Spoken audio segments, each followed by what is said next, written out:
Tchau. Mais uma vez quero dar as boas-vindas a todos presentes, em especial aos que nos visitam pela primeira vez. Vocês possam se sentir à vontade, que possam se sentir em casa e que a graça de Deus se manifeste na vida de vocês. Hoje, através dessa palavra, eu queria fazer um convite a algo novo, a um pensamento novo.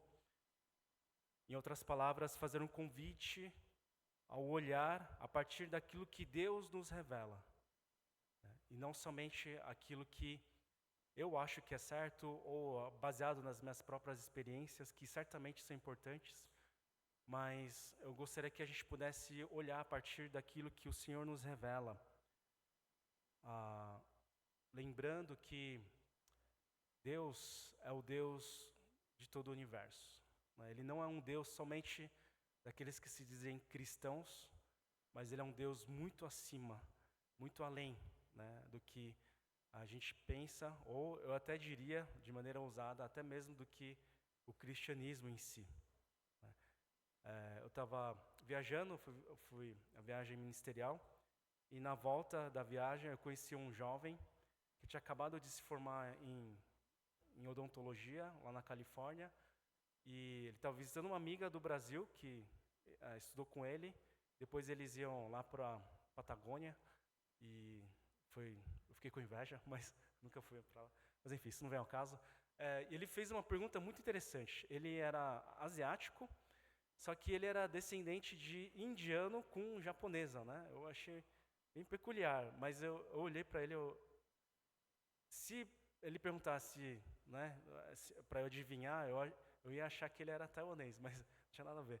Enfim, ele seguia o hinduísmo e o budismo, e aí, quando ele ficou sabendo que eu era pastor, ele fez uma pergunta: qual foi a coisa mais importante que você aprendeu sendo pastor? Assim, voltando para casa, eu fui surpreendido com essa pergunta. Eu tive que responder em inglês, que não é a minha primeira língua, né? Acho que é a minha terceira língua, mas assim, foi uma pergunta muito interessante. Acho que foi a primeira vez que me fizeram esse tipo de pergunta. E o que eu consegui responder de pronto é que se tem uma coisa que é mais importante, sendo pastor, primeiro é que Deus é Deus. Deus é Deus de todo o universo. A gente vê vários seres vivendo no planeta Terra. A gente está procurando em outros planetas também, né? Mas a gente, pelo menos seres inteligentes, tal, a gente vê no planeta Terra. E tem seres inferiores e superiores. Então, pensando filosoficamente, existirá um ser que é superior a todos, né? E esse ser é Deus, né? Um Deus supremo. E a coisa mais importante é que existe esse Deus e que Ele quer se relacionar conosco. Diferente de um ser superior, de uma força do universo, né? Que as pessoas falam, né? Que nessa coisa de se Deus existe ou não existe, mas o pessoal meio que tenta errar menos, né? E falar, ser superior, tal. O fato é que Ele é um ser relacional e quer se relacionar conosco. Então Ele se revela a nós através das Escrituras Sagradas e principalmente Ele enviou o seu único Filho, Jesus Cristo, para morrer na cruz pelos nossos pecados. Mas não só isso, mas Ele enviou Jesus Cristo para se fazer homem, né, se fazendo homem, né, e conviver conosco, né, Emmanuel, Deus conosco. Ele sofreu as nossas dores, as nossas tentações, Ele venceu as tentações, mas Ele veio aqui para falar olho no olho com a gente. Ele veio justamente para se relacionar conosco. Então, eu queria fazer esse convite para a gente poder celebrar no momento certo, em lutar no momento correto e experimentar o novo de Deus. Hoje a gente vê os fariseus questionando a Jesus, né, acerca do jejum. A gente está numa sequência do livro de Lucas, do Evangelho de Lucas, e justamente esse texto caiu para este domingo. E o que acontecia é que o jejum foi instituído por Deus para ser feito no dia da expiação, né? Isso está em Levítico, né, em Números e assim por diante. Então, de acordo com a lei que Moisés tinha imposto, o jejum era para ser feito uma vez ao ano. O que é o jejum? É você se abster da comida para ter um momento de você se aproximar de Deus. É um momento em que você entende da sua limitação, né, porque você sente fome e o corpo precisa comer, mas nesse momento a gente sente a nossa limitação e, ao mesmo tempo, pode também ser uma declaração de que eu preciso de Deus mais do que o meu alimento até. Então é um momento em que a gente tem maior intimidade com o Senhor, de oração. Esse é o momento de jejum. Né? E os fariseus, eles vêm perguntando, né, porque tinha os discípulos de João Batista, né, que também costumavam fazer jejum, e eles vêm cobrando, por que os seus discípulos não jejuam, mas eles comem e bebem? E os fariseus, eles jejuavam, os discípulos de João jejuavam, e vale a pena falar um pouco do costume daquela época, é que os fariseus, eles iam tendo mais essa prática de jejum. Além desse jejum de uma vez por ano, eles costumavam fazer com mais frequência. Chegou ao ponto de fazerem 2 vezes por semana. Né? Faziam 2 vezes por semana, e até aí tudo bem. Maravilhoso, né? Uma vida religiosa, uma vida de abstinência. Só que o problema era o legalismo. Né? De querer impor isso e começar a pensar, quem não faz isso não está no nosso nível. Não está no nível da nossa espiritualidade. Né? Então, esse era o problema do legalismo. Então, a vida religiosa, a vida de relacionamento com Deus se tornava um relacionamento pesado. Né? Era essa a questão. Era isso que justamente Jesus era contra. Né? E Jesus, ele fala, como é que, né, os convidados do noivo, eles podem jejuar enquanto eles estão com o noivo, né, no versículo 34. Podem vocês fazer os convidados do noivo jejuar enquanto o noivo está com eles?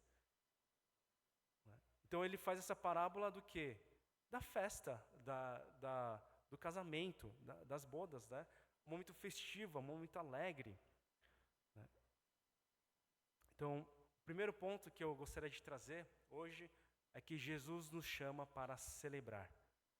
A vida cristã ou a vida de relacionamento com Deus é uma vida de celebração. Hoje mesmo, a gente, né, comemorando o Dia das Crianças, a gente convidou as crianças para participarem na liturgia do culto. Né? Então, não sei se vocês perceberam, as crianças fizeram a recepção. No momento das ofertas também elas participaram, no momento da leitura bíblica, no momento do louvor. Né? Elas ficaram nervosas, estavam cantando, mas elas fizeram muito bem, né? Participando. É um dia de festa, né? Esse é um momento de festa. E uma coisa que os cristãos fazem muito bem, que os filhos de Deus fazem muito bem, é festejar. Né? Sempre tem música, né? E tem muita comida também. Então, igreja, né? Né? Com asiáticos, né? Então, nossa, sempre tem comida, sempre tem um banquete, né? E isso faz parte da nossa vida. Né? Jesus, ele nos chama para celebrarmos. Né? O fato de Jesus estar conosco, essa é uma grande alegria. Essa é uma grande alegria. E essa alegria é diferente de euforia. Uma coisa que eu gosto muito da cultura brasileira, né? Eu posso não parecer, mas eu sou brasileiro, né? Nascido e criado, né? Da Gema, né? Paulistano da Gema. Uma coisa que os brasileiros fazem muito bem é festejar. Na época de carnaval, outros momentos, né? Tem uma grande euforia. Uma coisa que eu acho muito interessante a gente estar no restaurante comendo, aí alguém traz um bolo de aniversário para qualquer mesa, assim. Não sei se vocês já passaram por isso. Mas aí, de repente, o restaurante inteiro está cantando parabéns para você junto. Nem conhece a pessoa, tal. Mas por quê? Gosta de festejar. E isso é uma coisa boa. Só que a alegria na presença do Senhor é diferente de euforia. A alegria ela é mais profunda, né? E a alegria ela é perene. A euforia ela é muito circunstancial. né? A comida tem que estar boa, o bolo, né, tem que estar gostoso, as condições têm que estar, né, favoráveis, de preferência um dia de sol, né? Isso nos causa euforia, né? Quando o seu time do coração ganha o jogo, né? Isso nos causa euforia, né? Mas a alegria, ela é perene, ela permanece, mesmo nos dias de tristeza. A gente pode enlutar, a gente pode sofrer, mas a constante da vida com Deus é uma vida de alegria.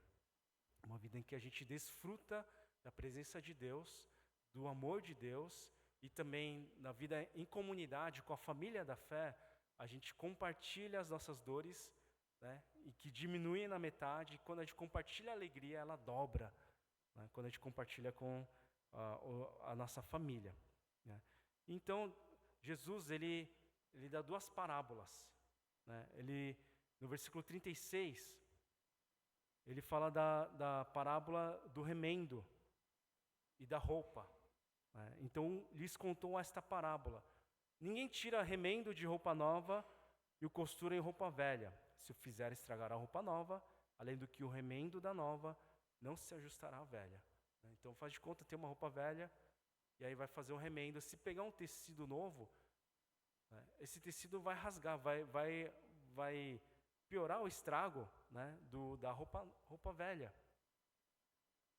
Então, para fazer esse remendo, a gente precisa de uma roupa nova, né? E Jesus, ele vai além, né? Ele fala da parábola do vinho e do odre. Então, o segundo ponto que eu queria compartilhar para vocês: Jesus não quer fazer versões melhores de nós mesmos. Jesus não quer fazer versões melhores de nós mesmos, né? Isso é contracultural nos dias de hoje. Por quê? O que a gente vê bastante, né, nas redes sociais, né, de você ser sua melhor versão, de você ser uma mãe mais completa, né? E aí tem essa pressão, né, de você ter que ser mulher, você ter que ser esposa, você ter que ser mãe, ter que ser empreendedora, ter que deixar a casa limpa ainda, né? Ter que estar em forma. Nossa, quanta pressão. Ou vice-versa, né? Você tem que ser, sei lá, o cara, não sei o que lá, que tem que resolver as coisas, e ao mesmo tempo você tem que ser sensível e tudo mais. E aí, quando a gente vai observar tudo isso, a gente descobre que o legalismo não é exclusividade dos religiosos. Olha só que interessante, né? A gente encontra legalismo em tudo quanto é canto da sociedade. Hoje em dia, então, né, com as polarizações, né, tudo é motivo de julgamento, né? Tudo é motivo de menosprezar o outro, né? Não sei se as pessoas fazem isso para se sentirem melhor, ou acaba, não sei, ter um senso de superioridade, ou porque está muito fechado na sua bolha, mas esse legalismo, ele está presente em todas as esferas da sociedade, não só na esfera religiosa. Mas Jesus, ele quer nos libertar disso, desse legalismo. Quando a gente compreende qual que é a verdade, quando a gente entende quem é Deus e a gente se relaciona com Ele, a gente se torna como que uma roupa nova. A gente recebe uma veste nova.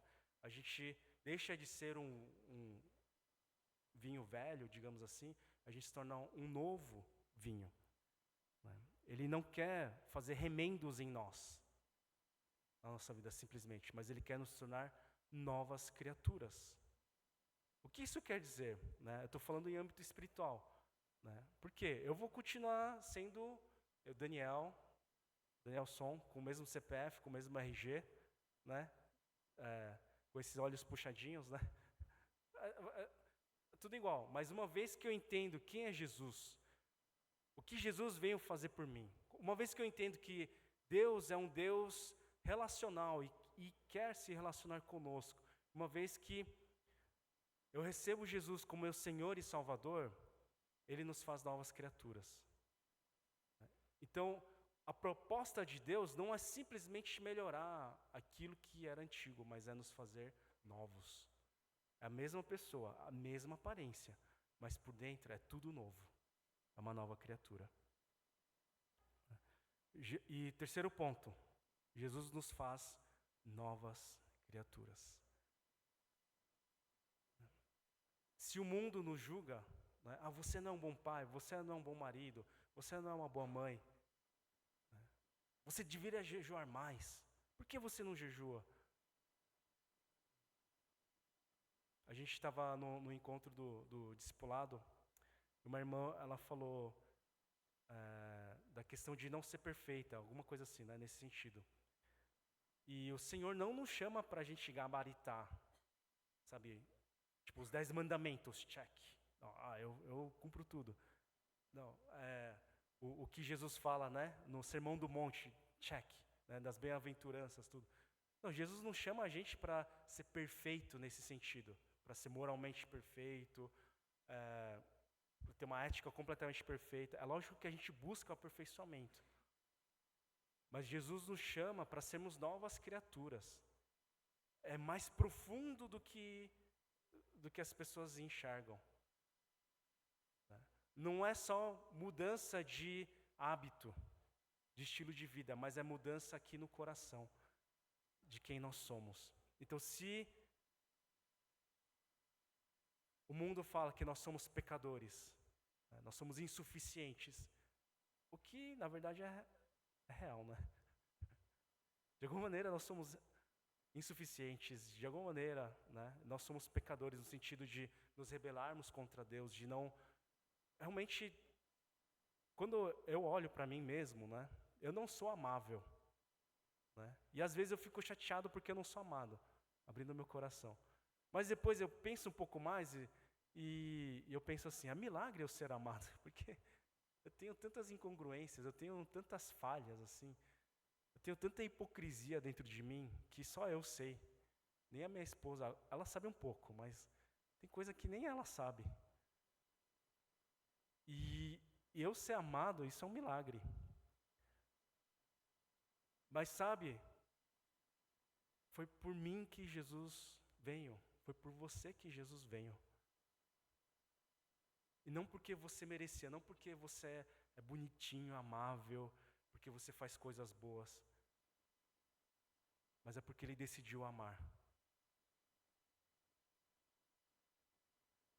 Porque Ele queria mudar a nossa sorte, para que a gente não seja visto mais como um pecador, mas em Cristo Jesus, que a gente tenha o perdão dos pecados, né? Como o Mateus leu, né? Mas a todos quanto receberam, a todos quanto receberam Jesus Cristo e creram em seu nome, lhes deu poder, lhes deu autoridade de se tornarem filhos de Deus, a saber aos que creem no seu nome.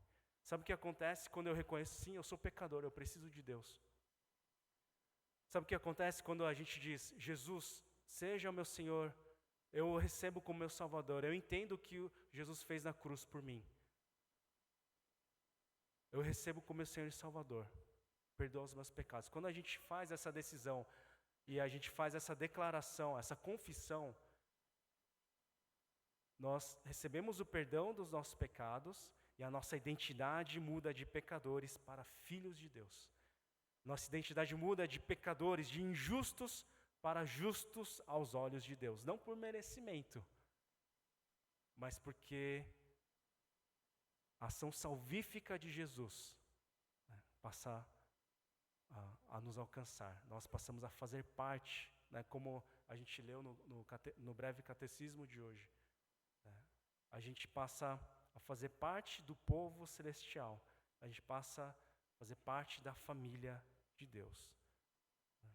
Eu não sei se vocês estão me acompanhando, não sei o quanto isso faz sentido para vocês, mas eu queria fazer esse convite, né, para a gente responder ao chamado do Senhor, né, para que nós sejamos novas criaturas. Né. Jesus, ele dá a parábola, ele faz a comparação do odre com vinho. O odre, naquela época, ele era feito com couro, né, de animal, né, de carneiro, assim por diante. E o odre, né, que ele continha o vinho, com o passar do tempo ele ia ressecando. Mas o vinho ele poderia fermentar, né? E se o odre não fosse um odre novo, esse odre ele poderia arrebentar. Então é por isso que Jesus ele fala, né? Ninguém põe vinho novo em odres velhos, porque se fizer isso, o vinho novo romperá os odres, o vinho se derramará e os odres se estragarão. Então não faz sentido colocar algo que é novo em algo que é velho. Ou seja, precisa de uma nova estrutura. A gente precisa de uma nova maneira de pensar. Então, se antes eu vivia ignorando quem é Deus, frequentando a igreja ou não, sendo muito sincero, se antes eu vivia a minha vida conforme eu quisesse, conforme o que eu acho que é correto e acabou, né? Ou conforme os nossos instintos, né? O que as pessoas pregam hoje em dia, né? Você é aquilo que você sente. Desculpa, mas se você for aquilo que você sente, as nossas emoções são muito voláteis. Eu estou falando de lógica aqui, não estou nem falando de Bíblia. Mas uma hora eu me sinto de um jeito, à tarde eu me sinto de outra maneira, depende do que eu comi, então, nossa, o estômago começa a conversar com a gente, eu sinto várias coisas ao mesmo tempo. Você é muito mais do que você sente. Eu diria, você é aquilo que Deus falou que você é. Por que eu digo isso? Porque Deus que nos criou. E Deus, Ele nos fala que nós somos preciosos.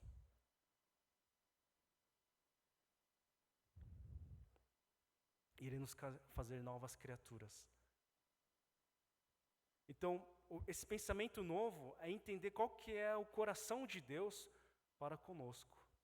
É de alegria, é de celebração, né? É de viver em família, né? É de viver com um propósito.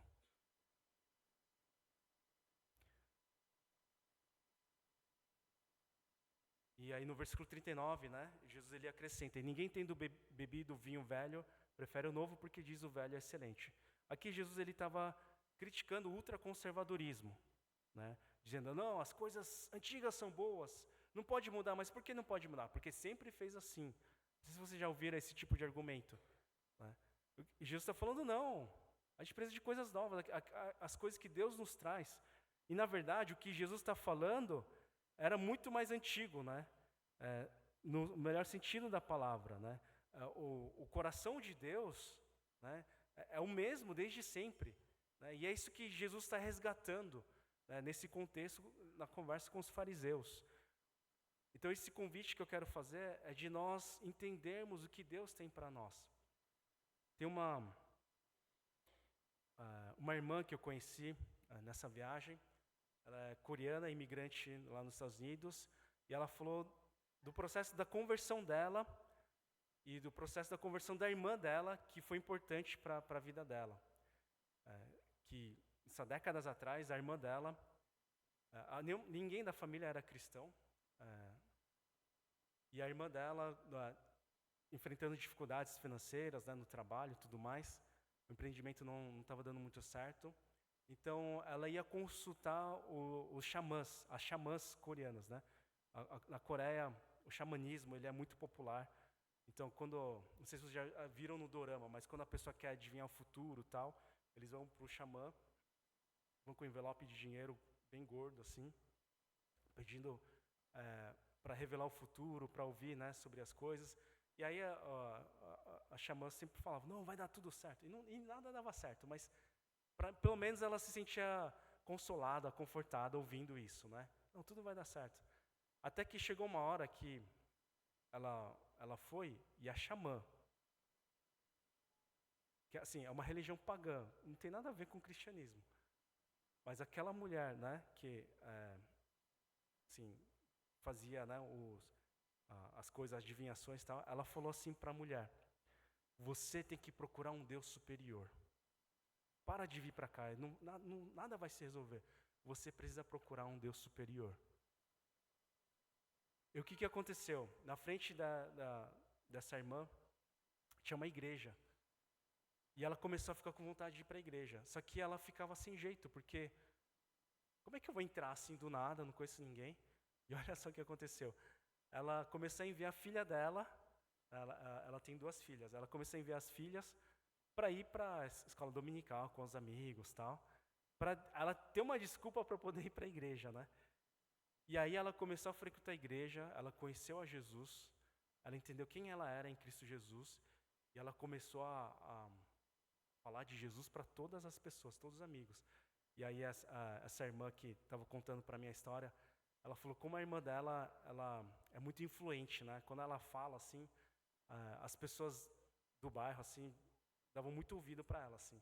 E aí ela foi chamando os amigos, os familiares, tal. Só que essa irmã que estava contando a história para mim, ela não queria ir, né? Ela persistiu, ela insistiu de não querer ir, até que no final ela cedeu e aí ela foi frequentar a igreja, conheceu Jesus, tudo mais.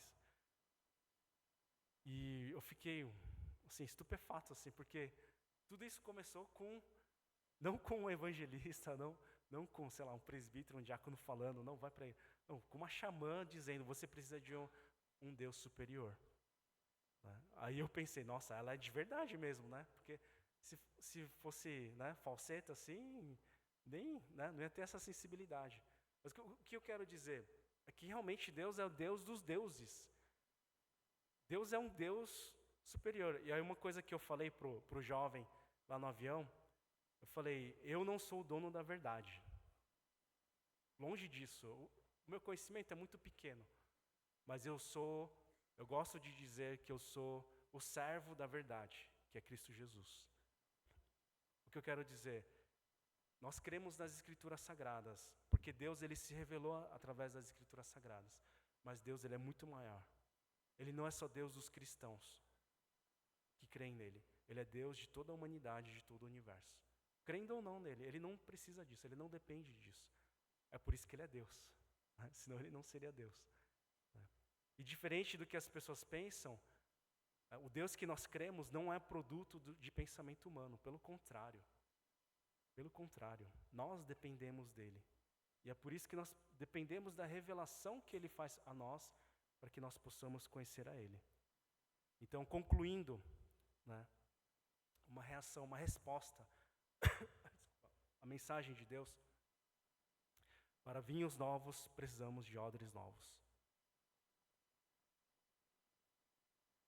Se Deus nos chamou para sermos novas criaturas, não simplesmente melhores versões de nós mesmos, nós precisamos de mudança, de transformação. Eu não estou falando para você se divorciar e mudar de endereço, tá? Pelo amor de Deus. Continua onde você está, continua no seu emprego, né, de preferência. Mas o que eu quero dizer, dentro de você, dentro de nós, precisamos ser diferentes. A maneira que a gente enxerga outras pessoas tem que ser diferente. A maneira que a gente educa os nossos filhos tem que ser diferente. A gente pode tirar um pouco a pressão de ser o pai perfeito, sabe, a mãe perfeita, e a gente fica com no final do dia cheio de culpa, assim, de, poxa, nossa, eu fui, quase saiu um palavrão aqui, mas eu fui um pai péssimo, eu fui um marido péssimo, né? E coloca isso diante do Senhor. Se você vê que tem pecados, confessa o pecado ao Senhor, pois Ele é fiel e justo para nos perdoar os pecados, nos purificar de toda a injustiça. Então, a primeira coisa que eu quero dizer é receber a Jesus como Senhor e Salvador. Se você ainda não fez isso, quero convidar você a fazer essa oração de: Senhor, obrigado por me amar.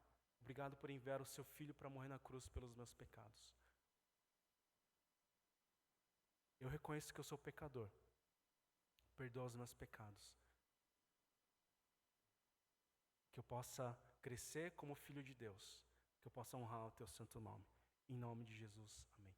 Uma oração simples, que depois, no finalzinho, eu vou convidar vocês a fazerem, quem quiser fazer essa oração.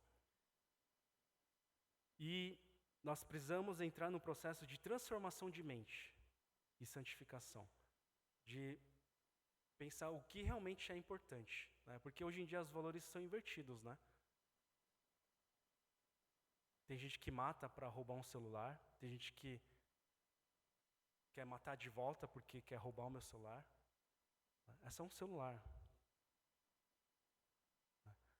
Eu sei que hoje em dia eles fazem isso para, né, zerar a nossa conta, não só zerar, mas negativar, né? Fazer empréstimo no nosso nome, tudo mais, mas o ser humano vale muito mais do que isso. Mas a gente inverte, né? O ser humano se tornou um caminho para o meu prazer. E em Deus a gente tem um resgate do valor real das coisas. Às vezes eu me vejo caindo nisso, de querer trabalhar para dar o melhor para os meus filhos, tal, e quando na verdade tudo que eles querem é um tempo comigo. Um dia desses eu estava numa reunião online, aí o meu filho queria falar comigo, né? Aí eu falei, você não vê que estou em reunião?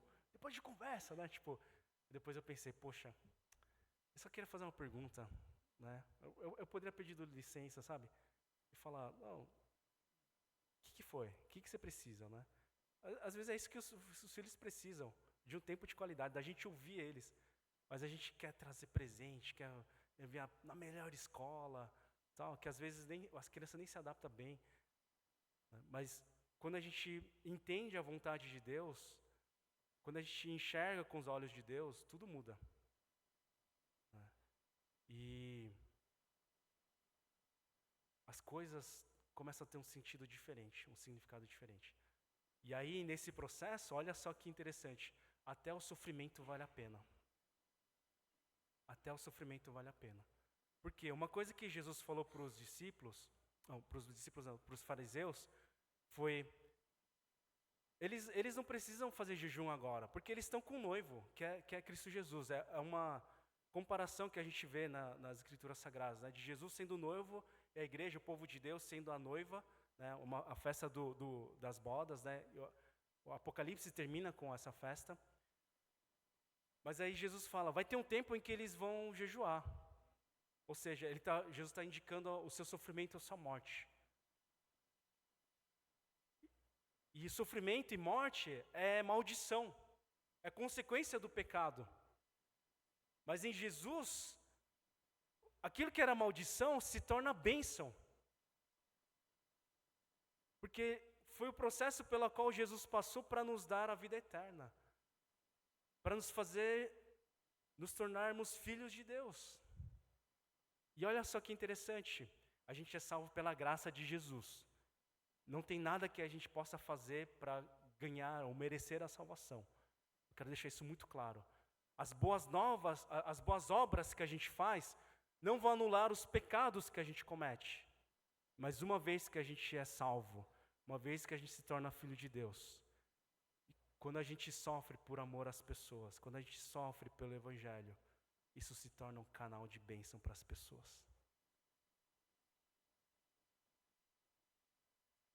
É doido isso, porque se a gente antes recebia feridas, né, dos nossos pais, do mundo, no trabalho e assim por diante, Jesus cura essas feridas. E quando a gente é curado, a gente é livre de tudo isso, de toda essa legalidade, de todas essas amarras, e a gente começa a ficar disposto a sofrer por causa do Evangelho. É o paradoxo da vida cristã. E aí pode acontecer que nem Paulo e Silas, que foram açoitados, foram presos injustamente, acorrentados, e louvaram a Deus. Então, felizes da vida, com as costas tudo rasgado por causa dos chicotes. Eles tinham liberdade. Eles celebravam porque o Senhor estava com eles, porque eles estavam sofrendo por causa do Evangelho. Isso é tão valioso que eles se alegravam no sofrimento. E fazer diferente. Eu quero fazer um convite também para a gente fazer diferente. Uma pequena mudança só. Antes de tomar as decisões, fazer a oração. Antes, se você decidir, não, é assim assado nos negócios, né? Não, simplesmente é só fazer assim assado. A esposa vem relatar um problema, não, é só fazer assim, como a gente sempre fez, ou como tem que fazer, ou vice-versa. Ou o filho vem, né? De repente surge um problema e às vezes os pais, né, quer reagir já, resolver logo. Mas eu quero fazer só um convite.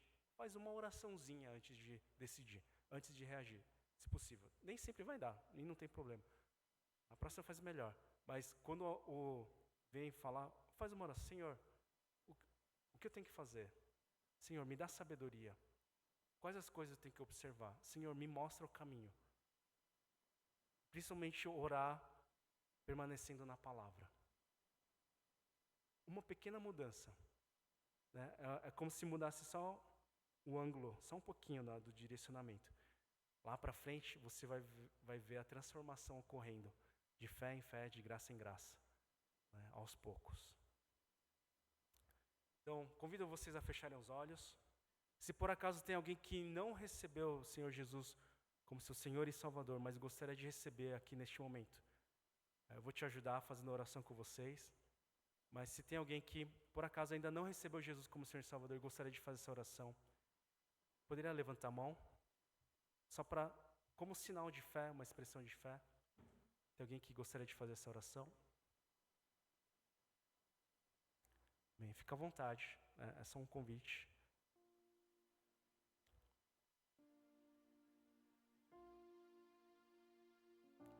Alguém que gostaria de receber Jesus como Senhor e Salvador, agora neste momento?